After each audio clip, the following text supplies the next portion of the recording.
Shalom, selamat pagi Bapak Ibu Saudara. Puji Tuhan, masih ada orang di sini gitu ya. Bersyukur. Nah, bulan ini gereja kita mengangkat satu tema, kerinduan ingin selalu bertumbuh menjadi anak Allah gitu ya. Dan di minggu ketiga ini secara khusus kita akan bersama-sama merenungkan satu tema, yaitu Kristen dewasa memiliki pengertian yang terus bertambah.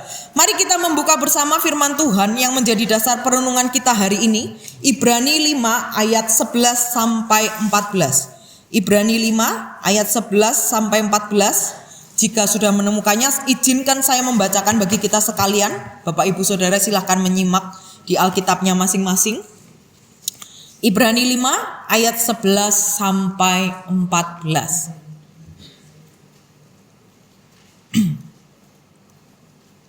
Demikianlah firman Tuhan. Tentang hal itu banyak yang harus kami katakan, tetapi yang sukar untuk dijelaskan. Karena kamu telah lamban dalam hal mendengar. Sebab sekalipun kamu ditinjau dari sudut waktu, sudah seharusnya menjadi pengajar, kamu masih perlu lagi diajarkan asas-asas pokok dari pernyataan Allah. Dan kamu masih memerlukan susu, bukan makanan keras. Sebab barang siapa masih memerlukan susu, ia tidak memahami ajaran tentang kebenaran. Sebab ia adalah anak kecil. Tetapi makanan keras adalah untuk orang-orang dewasa, yang karena mempunyai panca indera yang terlatih untuk membedakan yang baik daripada yang jahat. Amin untuk pembacaan firman Tuhan hari ini, pagi ini.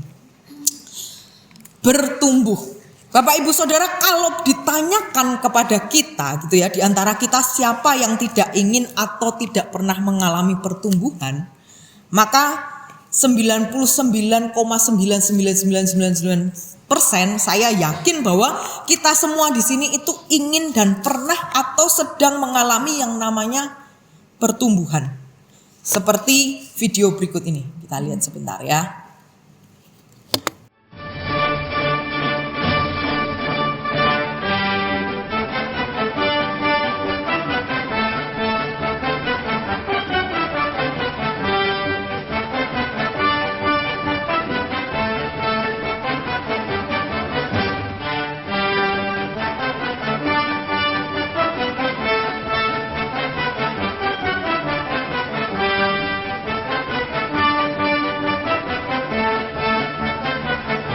Oke, videonya singkat gitu ya. Nah, pada waktu lahir kita awalnya hanya sekitar kurang lebih berapa sih?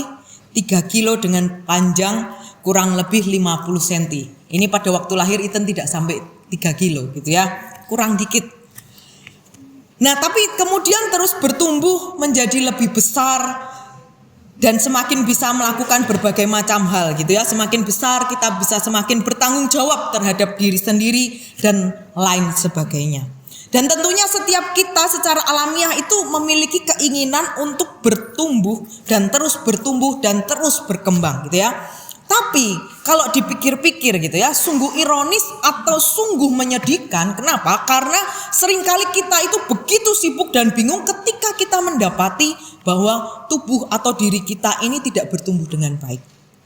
Sedangkan sekalipun kita sudah berpuluh-puluh tahun mengikut Kristus, kita disebut sebagai seorang Kristen, bahkan kita terlibat dalam pelayanan, kita menjadi pengurus dan lain sebagainya. Seringkali kita tidak bingung ketika kita mendapati diri kita tidak bertumbuh di dalam pengenalan kita akan Tuhan. Saya ulangi sekali lagi ya, sungguh ironis atau menyedihkan karena seringkali kita begitu sibuk ketika kita mendapati tubuh kita secara fisik tidak bertumbuh atau tidak berkembang, pikiran kita tidak berkembang, kita sibuk mencari cara gimana caranya supaya saya bisa bertumbuh, saya bisa berkembang. Tetapi ketika kita mendapati diri kita sudah begitu lama mengikut Tuhan, begitu lama kita melayani Tuhan, kita terlibat dalam pelayanan, menjadi pengurus dan sebagainya, seringkali kita tidak sibuk, kita tidak bingung ketika kita mendapati bahwa kita tidak bertumbuh dalam pengenalan kita akan Tuhan. Begitu banyak waktu, begitu banyak tenaga, bahkan dana rela kita keluarkan supaya tubuh kita ini bertumbuh dengan normal sebagaimana seharusnya. Tetapi ketika kita diminta untuk duduk tenang, konsentrasi dan fokus selama 30 menit, 40 menit, 1 kali seminggu untuk duduk mendengarkan firman Tuhan. Atau 1 kali seminggu saja untuk ikut kebaktian doa yang tidak sampai 1 jam lebih. Bukankah seringkali kita merasa begitu sulit? Kita merasa gak ada waktu, terlalu sibuk. Belum sampai 10 menit pemberitaan firman Tuhan berjalan gitu ya. Mungkin kaki kita terasa begitu gatal. Mata kita terasa seperti memakai bulu mata anti badai yang bertumpuk 10 gitu ya. Karena terasa begitu berat dan ini rasanya mata gak bisa terbuka gitu. Sehingga kita tidak lagi bisa berkompromi dengan mata kita untuk bisa terbuka dengan segar. Dan rasanya segera harus diajak berjalan. Atau kemana, entahkah ke kantin sebelah, entahkah ke toilet, entahkah sambil makan bubur dan sebagainya. Mungkin tangan kita juga sedang meronta-ronta untuk ingin diberikan asupan supaya kita segera scrolling media sosial, online shop, lihat baju. Oh tadi pagi kayaknya baju itu ada diskon tuh, aku belum beli gitu ya misalnya. Dan lain sebagainya. Jika di antara kita ada yang demikian, mari kita bertobat sebelum terlambat ya. Jangan pernah kita itu merasa bangga. Karena terlihat sepertinya rajin ke gereja setiap minggu. Tapi sesungguhnya tidak pernah membawa pulang apa-apa ketika kita pulang meninggalkan gereja. Pikiran kita maupun hati kita tetap sama ketika kita datang ataupun ketika pulang. Karena gak ada satupun yang nyantol di dalam pikiran kita, di dalam hati kita. Jangan pernah merasa hebat karena sudah ke gereja dan terlihat rajin pelayanan. Atau bagi yang sudah bertahun-tahun terlibat menjadi pengurus, jangan merasa hebat hanya karena punya jabatan, saya pengurus, saya majelis dan lain sebagainya.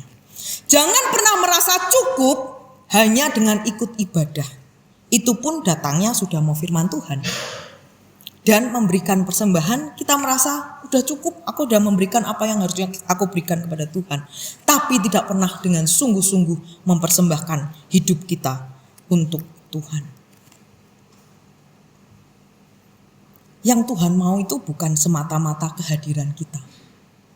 Bukan pelayanan kita. Bukan juga uang kita yang sebenarnya itu juga dari Tuhan. Yang Tuhan inginkan itu siapa sih? Ya diri kita ini loh. Pribadi kita seutuhnya ini yang Tuhan inginkan. Tuhan rindu supaya kita itu semakin bertumbuh di dalam Dia. Dan sungguh-sungguh kita persembahkan hanya untuk Tuhan. Karena itu mari saat ini kita bersama-sama belajar gitu ya. Apa yang harus kita lakukan supaya kita bisa menjadi orang-orang Kristen dewasa yang memiliki pemikiran yang terus bertambah. Nah pertama mari kita lihat kembali, perhatikan ayat 11 dari Ibrani pasal 5 tadi yang sudah kita baca. Di sana dikatakan tentang hal itu banyak yang harus kami katakan, tetapi yang sukar untuk dijelaskan karena kamu telah lamban dalam hal mendengarkan. Bapak ibu saudara, sampai saat ini rasanya belum ada di antara kita yang berani mengklaim bahwa kita ini sudah benar-benar memahami keseluruhan firman Tuhan. Setiap kita tanpa terkecuali masih terus berusaha untuk sedikit demi sedikit terus memahami bahkan menghidupi firman Tuhan yang memang tidak dapat dipungkiri banyak sekali memiliki sudut pandang gitu ya. Bahkan penafsir-penafsir pun punya sudut pandangnya masing-masing. Beragam tafsiran itu sangat banyak gitu. Tidak ketinggalan juga perdebatan di dalamnya. Banyak juga hal-hal yang mungkin susah untuk kita terima secara nalar kita yang memang terbatas gitu ya. Tidak sedikit juga doktrin-doktrin yang sulit untuk dijelaskan dan dimengerti jika hanya menggunakan akal pikiran kita sebagai manusia yang sangat terbatas. Akan tetapi ketika penulis Ibrani ini di ayat 11 ini mengatakan banyak yang harus dikatakan tapi sukar untuk dijelaskan, itu yang dimaksud bukanlah objek pengajarannya. Seperti misalnya pribadi Yesus yang memiliki duinatur, doktrin atau pengajaran-pengajaran Kristen yang lainnya gitu ya, Allah Tritunggal dan sebagainya. Yang dimaksud oleh penulis kitab Ibrani ini ketika dia berkata sukar itu lebih kepada subjeknya. yang mendengarkan atau yang menerima pengajaran itu lamban untuk mendengarkan. Bapak Ibu Saudara, perlu kita pahami bersama gitu ya, bahwa lamban yang dimaksudkan pada bagian ini itu bukan sekedar orang yang lambat gitu ya, jalannya lambat sekali. Kita udah sampai di mana dia baru mulai jalan beranjak gitu ya, atau lelet, atau kalau kita janjian selalu datangnya plus 30 menit kemudian gitu, atau dan sebagainya. Atau bisa kadang kita menganggap bahwa ada teman-teman kita kalau diajak ngomong Lola banget gitu ya, loading lama, maksudnya Lola itu bukan nama teman Lola gitu, bukan, tapi loadingnya lama. Diajak ngomong baru kita udah ketawa, dia ketawanya nanti beberapa detik lagi gitu kan, ngeselin gitu ya, yang lucu jadi nggak lucu, jadinya garing. Nah, kata lamban atau dalam bahasa aslinya itu notroi, jika dilihat dari bahasa aslinya secara harafiah itu memiliki arti malas, lalai, tumpul atau maaf, tolol gitu ya. Itu artinya. Dan dengan demikian lamban dalam bagian ini itu bisa diartikan sebuah kelalaian atau sikap acuh tak acuh, atau bahkan bisa diartikan sebuah keengganan untuk mendengarkan atau unresponsiveness.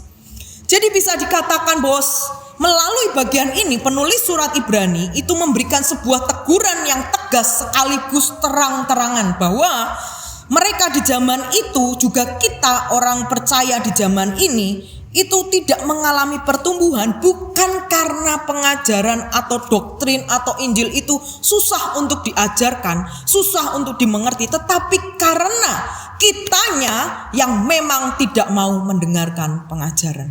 Kitanya yang begitu enggan untuk mendengarkan pengajaran, atau bahkan kita secara sadar lebih memilih untuk acuh tak acuh terhadap pengajaran yang diajarkan kepada kita. Versi terjemahan sederhana Indonesia atau TSI itu menerjemahkan dengan kata seperti ini. Sudah tidak mau berusaha mengerti. Sebenarnya masih banyak hal tentang Yesus dan Melkisedek yang ingin saya sampaikan kepada kalian, katanya. Namun hal-hal itu tidak mudah dijelaskan karena saya tahu kalian sudah tidak mau berusaha untuk mengerti. Versi firman Allah yang hidup mungkin lebih gamblang lagi gitu ya, mengatakan bahwa bersikap masa bodoh. Masih banyak yang ingin saya kemukakan mengenai hal ini, tetapi bagaimana saudara bisa dapat memahami kalau saudara bersikap masa bodoh? Jika kita mau jujur gitu ya dengan diri kita, sebenarnya bisa dikatakan bahwa hal inilah sebenarnya problem utama kenapa kita tidak lagi bertumbuh. Ya karena memang tidak mau mendengarkan pengajaran. Hati kita sudah begitu bebal, atau kalau pakai bahasanya TSI tadi, tidak mau lagi berusaha untuk mengerti. Atau kalau bahasanya firman Allah yang hidup mengatakan dengan istilah bersikap masa bodoh. Nah, kalau gak mau mendengarkan pengajaran, gak mau berusaha untuk mengerti, lebih memilih untuk bersikap masa bodoh, bagaimana bisa seorang itu bertumbuh? Seorang yang mau bertumbuh ya tentunya harus mau belajar, mau berusaha untuk mengerti, mau untuk mendengarkan pengajaran. Karena itu hal pertama yang harus kita lakukan supaya kita ini bisa menjadi orang-orang Kristen dewasa yang memiliki pemikiran yang terus bertambah adalah kita harus mau mendengarkan pengajaran. Mau mendengarkan. Mendengarkan itu terlihat nampaknya simple gitu ya Bapak Ibu Saudara ya. Tapi ternyata tidak gampang. Terlihat simpel kenapa? Karena sesungguhnya kita tidak perlu mempersiapkan alat lagi. Karena alatnya udah otomatis nangkring, yaitu telinga kita. Kan kita nggak perlu pagi-pagi bangun nempelin dulu telinga kita supaya kita bisa mendengar kan? Atau kalau kita sudah mau tidur kita lepaskan dulu telinga kita karena nggak perlu mendengar gitu kan? Itu sudah nempel gitu ya di kanan kiri. Tapi realitanya seringkali hanya dipakai untuk mendengar, bukan mendengarkan. Mendengar bukan mendengarkan. Telinga kita mendengar ada suara bahkan ajaran, tapi tidak dengar baik-baik. Kita tidak mendengarkannya baik-baik. Kita tidak menghayatinya, kita tidak mempelajarinya, atau bahkan kita tidak menganggap bahwa yang sedang diajarkan itu sesuatu yang penting untuk diajarkan, untuk didengarkan. Nah, ketika saya sedang studi gitu ya dan menjadi seorang mahasiswa teologi, saya pernah ada di titik di mana saya itu susah mendengarkan sapaan firman Tuhan. Ngenes ya sebenarnya ya. Mahasiswa teologi tapi susah untuk mendengarkan firman Tuhan.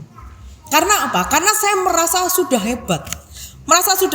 Sudah bisa berkhotbah karena pada saat itu sudah lulus nih mata kuliah homiletika atau ilmu berkhotbah itu sudah lewat gitu ya. Jadi merasa wah, saya sudah bisa berkhotbah. Jadi ketika teman-teman saya itu berkhotbah gitu ya di ibadah kapel pada saat itu, saya itu bukan menjadi pendengar yang baik, tapi saya menjadi gerombolan pencemooh. Terlihatnya saya duduk tenang gitu ya, seperti mendengarkan khotbah dengan sungguh-sungguh. Tapi sesungguhnya saya sedang mengomentari segala macam yang sedang dikhotbahkan. Dari kenapa pendahuluannya begitu? Kenapa penjelasan poin-poinnya seperti ini? Kok dia nafsirnya seperti ini? Dan sebagainya. Saya begitu sombong, merasa sudah tahu, merasa diri ini hebat. Sampai-sampai saya tidak menikmati sapaan firman Tuhan bagi hidup saya secara pribadi karena saya sibuk untuk mencemooh teman-teman saya yang sedang berkhotbah. Waktu itu bisa dibilang saya tidak menikmati, apalagi saya diubahkan firman Tuhan, ya jelas tidak. Menerima pengajaran ya sudah tentu itu mental. Sampai akhirnya suatu waktu saya itu karena ibadah kapel itu terus berjalan setiap hari gitu ya. Saya iseng gitu ya, satu kali ya saya duduk di belakang beberapa hari, beberapa minggu saya duduk di belakang. Saya mencoba mengamati gitu. Mengamati apa? Mengamati dosen-dosen saya yang juga ikut ibadah kapel. Namanya dosen pasti ilmunya lebih hebat kan ya. Mereka doktor, mereka S2 dan seterusnya. Pengalaman berkhotbah, ya jangan ditanya, mereka sudah berkhotbah di mana-mana. Belajar teologi juga udah luar biasa. Ilmu eksegesis firman Tuhan udah pasti luar biasa gitu ya. Tapi tidak ada satupun di antara mereka yang menunjukkan gestur atau menunjukkan sikap bahwa mereka itu hebat. Mereka mendengarkan dengan baik. Bahkan di kelas-kelas itu dosen-dosen itu memberikan kesaksian gitu ya, bahwa ketika mereka ada di kursi jemaat pun, ketika mereka tidak sedang berkhotbah, mereka terus membiarkan firman Tuhan itu menyapa mereka. Sekalipun pembicaranya itu membosankan, pembicaranya itu bertele-tele, panjang lebar, muter-muter, gak ngerti lagi ngomong apa.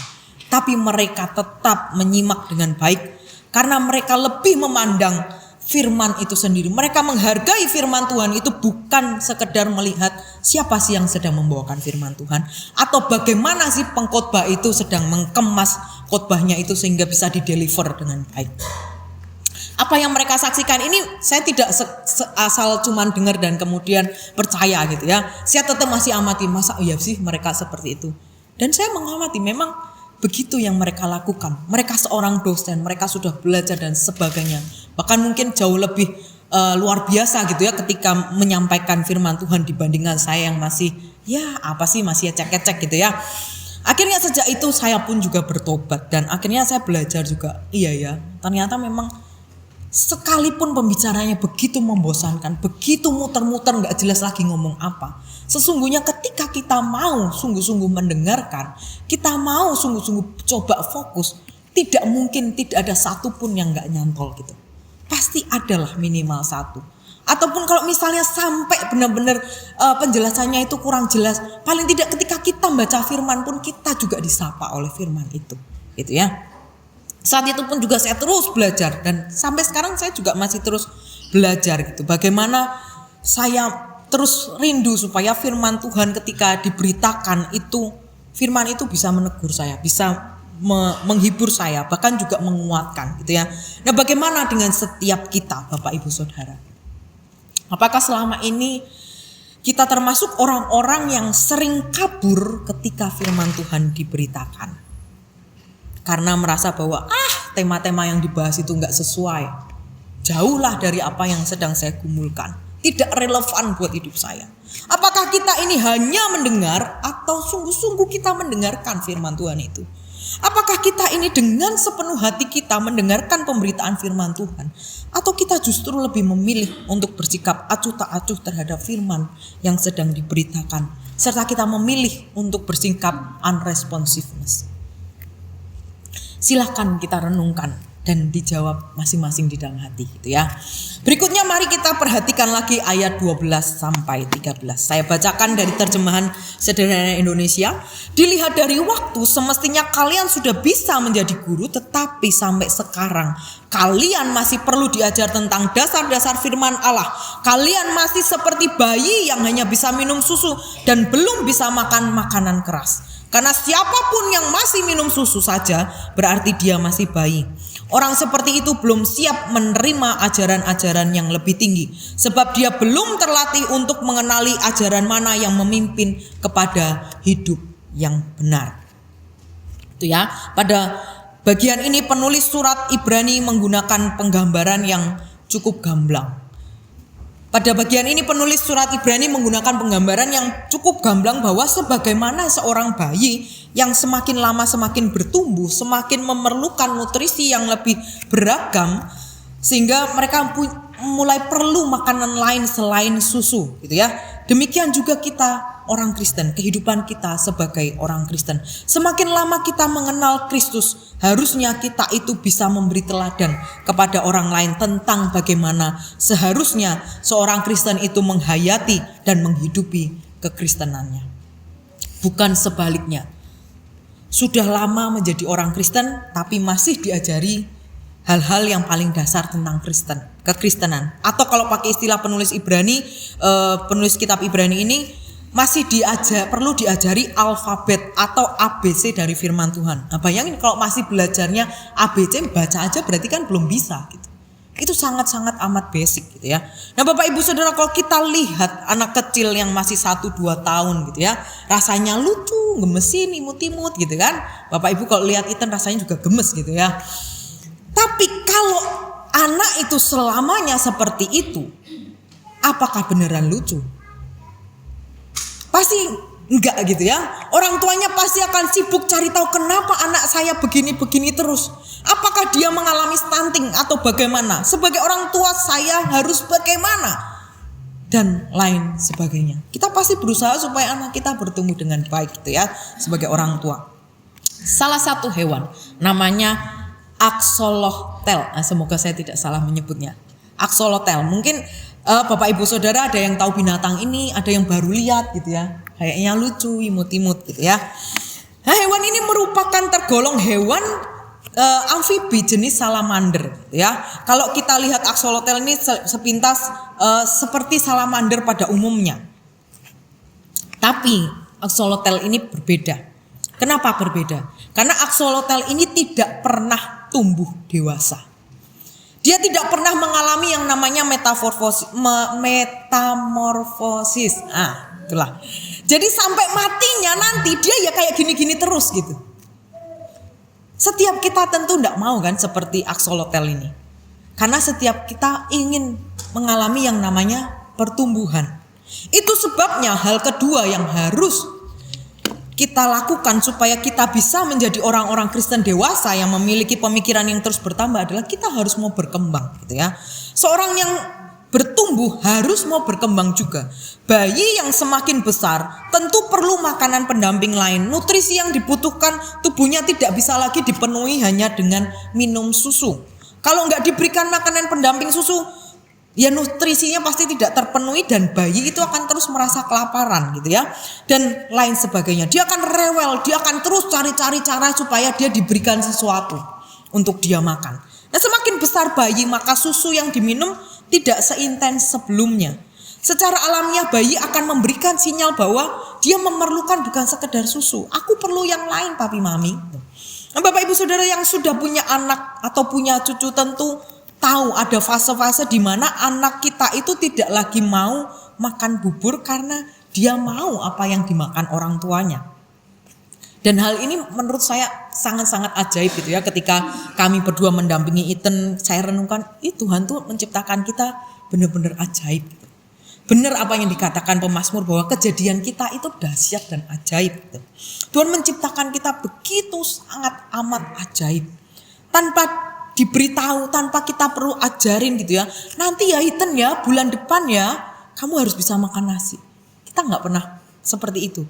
Tapi tiba-tiba sekitar akhir bulan lalu gitu ya. Kami kan sudah, Ethan ini sudah makan bubur kasar gitu ya. Tapi tiba-tiba di akhir bulan lalu itu dia ketika disuapin itu aduh minta ampun dah. Krengkinya minta ampun. Entah itu dilepehin. Jadi begitu masuk langsung dikeluarin lagi, disembur, mulutnya ditutup rapat-rapat. Dia munculkan aksinya GTM yang selama ini tidak pernah muncul sebenarnya. Atau tiba-tiba dia bisa nangis sejadi-jadinya benar-benar gak mau makan bubur itu. Jadi kami bingung ini apa ya masalahnya. Makanan juga sama, ikan juga sama, sayurnya juga gak ada masalah gitu. Nah tapi ternyata di sisi lain gitu ya, ketika kami pikir apa ya dia mau makan nasi. Tapi di sisi lain kami takut gitu karena dia masih belum mau mengunyah dengan baik. Jadi ketika makan langsung hilang, hilang, masuk hilang, hilang. Kan takut ya ketika dikasih nasi nanti kalau bahasa Jawa tuh keloloten, apa ya bahasa Indonesia? Tersedak, keselak gitu kan. Pasti kan jadi muntah gitu. Jadi kami takut, kami khawatir sehingga rasanya masih perlu bubur gitu. Tapi akhirnya kami kemudian mengamati 1-2 hari seperti itu. Kasihan juga gitu, dia gak makan, dia lapar juga, ngamuk-ngamuk juga gitu. Akhirnya kami mencoba gitu ya, memberanikan diri untuk oke lah kita coba stop makan bubur, kita coba berikan nasi yang lembek gitu. Gak lembek-lembek banget, kalau lembek banget kan seperti bubur, tetap aja dia gak mau. Dan kita akhirnya berpikir yaudah kita cobalah untuk kasih lauk seperti yang kita makan. Ya entah itu ikan kembung dibikin kuah gitu ya, dikasih telur dan atau dibuatin sop jagung, bakmo dan seterusnya. Tidak bermaksud membuat kita jadi memikirkan makanan gitu ya Bapak Ibu ya. Tapi itu yang kami coba dan setelah diganti makanannya, teksturnya dinaikkan, barulah dia kembali ke moodnya. Nah, ini kayak seakan-akan kalau bisa dibahasakan tuh ini loh yang aku mau gitu. Jadi dia mulai makan lagi menikmati ya walaupun masih ditelan gitu ya, langsung ditelan langsung. Kadang kita coba dengan kita ikut makan di depannya kunyah sih, tapi setelah dia menelan gitu. Lah kan udah hilang apa yang dikunyah gitu kan. Jadinya kocak gitu, tapi ya itulah yang dialami gitu ya. Nah, bagaimana dengan setiap kita Bapak Ibu Saudara? Apakah kita masih terus membutuhkan susu atau kita sudah bisa makan makanan yang lebih keras yang seharusnya memang dikonsumsi oleh kita orang-orang yang sudah lama mengikut Tuhan, yang sudah dewasa di dalam Tuhan. Masihkah kita terus minta diajari dan dituntun di dalam kehidupan kekristenan kita, atau kita sudah bisa berdiri sendiri dan berjalan secara mandiri, bahkan mulai bisa menuntun orang lain untuk menjadi dewasa? Mari kita tilik hidup kita masing-masing. Apakah selama ini pertumbuhan kita di sisi waktu gitu ya, kita sudah lama mengikut Tuhan, itu juga dibarengin dengan kerinduan untuk kita mau untuk terus berkembang. Mari kita tanyakan kepada diri kita, ketika Roh Kudus memberikan sinyal tertentu, mengingatkan kita, menegur kita melalui berbagai macam cara, kira-kira kita mau menerima atau menghiraukan sinyal itu enggak?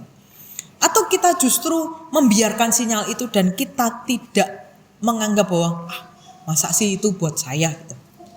Dan kita memilih tidak mau berkembang. Saat ini adakah di antara kita yang sedang merasa ada di dalam fase justru kayaknya aku lagi di dalam kemandekan rohani? Nah, seorang penafsir surat Ibrani bernama Erken Hughes berkata bahwa sesungguhnya tidak ada kekristenan yang statis atau mandek atau stagnan. Yang ada itu ya maju atau mundur, naik atau turun, menang atau kalah. Kalau kita mengatakan bahwa kita sedang ada dalam fase stagnan atau mandek, maka sesungguhnya bisa dikatakan bahwa hidup kekristenan kita itu hanyalah sebuah khayalan. Kita tidak bertumbuh, tidak berkembang, kita tetap seperti semula. Atau jangan-jangan kita memang seperti aksolotel tadi, yang memang tidak bisa bertumbuh dan berkembang. Tapi apa iya kita mau disamakan dengan aksolotel? Kita mau untuk tidak berkembang. Yang terakhir mari kita melihat ayat 14. Saya bacakan versi firman Allah yang hidup. Saudara tidak akan dapat mengunyah makanan rohani dan memahami hal-hal yang lebih dalam mengenai firman Tuhan, kalau saudara belum menjadi seorang Kristen yang lebih baik dan belajar membedakan yang benar dari yang salah dengan melakukan hal-hal yang benar.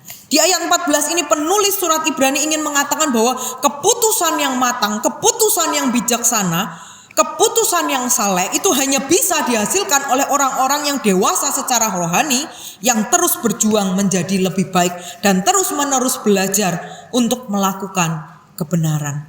Hal ketiga yang terakhir yang harus kita lakukan supaya kita bisa menjadi orang Kristen dewasa yang memiliki pemikiran yang terus bertambah adalah harus mau terus berjuang. Semakin kita bertambah besar, semakin bertambah dewasa, panca indera kita berfungsi dengan maksimal gitu ya. Kita bisa melihat dengan jelas, kita bisa mencium, merasa dan lain sebagainya. Kita bisa mengekspresikan apa yang kita terima dengan panca indera kita. Kita bisa membedakan yang baik dan yang buruk dan lain sebagainya. Akan tetapi jika kita mau benar-benar bisa mendengarkan dengan baik, ya kita mesti berjuang gitu ya. Nggak bisa kita itu tiba-tiba otomatis mendengarkan dengan baik dan benar. Ada kalanya mungkin kita terbawa dengan perkataan orang-orang di sekitar kita yang kurang baik, yang menghasut kita. Tapi ada kalanya juga mungkin kita bisa menyaring, kita punya filter yang hari itu kita bisa saring dengan baik gitu ya. Sehingga kita tidak lagi mendengarkan apa yang tidak perlu kita dengarkan. Kita bisa filter dengan baik.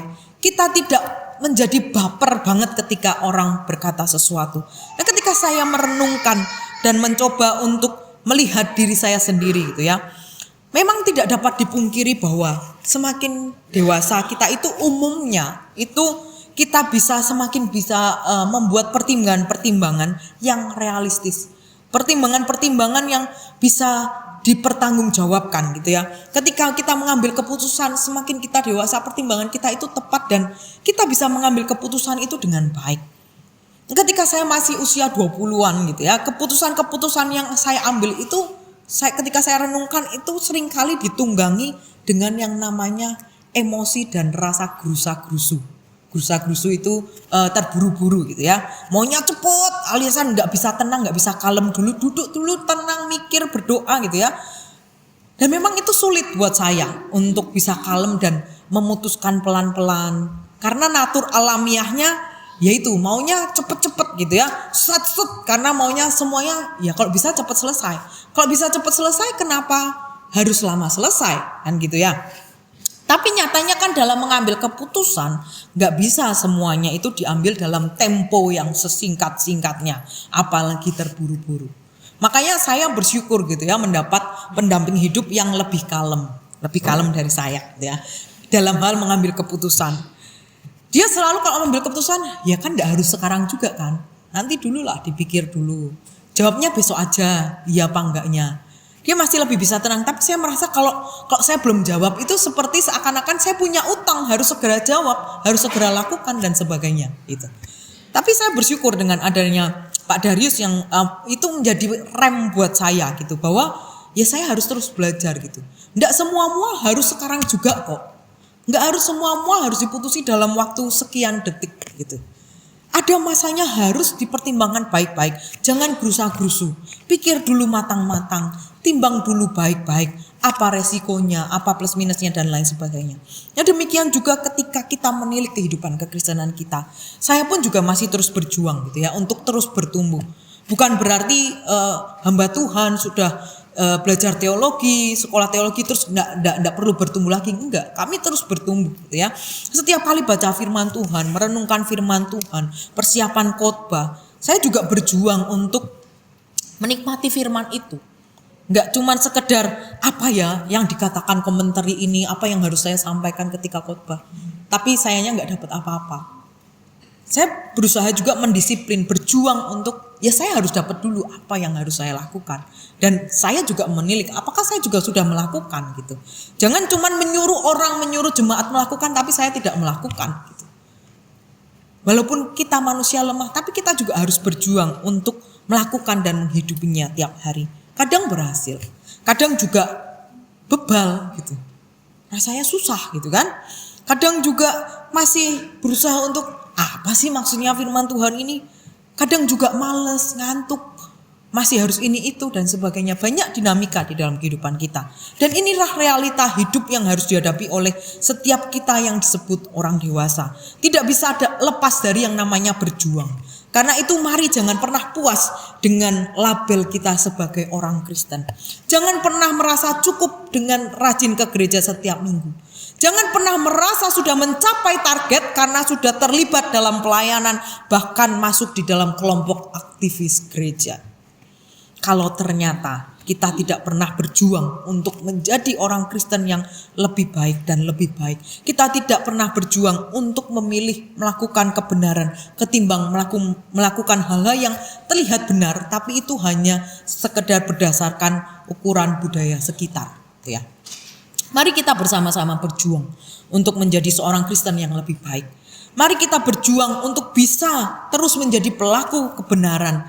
Mari kita berjuang untuk tetap konsentrasi penuh, tidak kabur ketika firman Tuhan itu diberitakan, dan membiarkan firman Tuhan itu menyapa kita melalui khotbah-khotbah minggu yang disampaikan di mimbar ini. Mari kita coba untuk mau dan lebih rajin ikut persekutuan doa.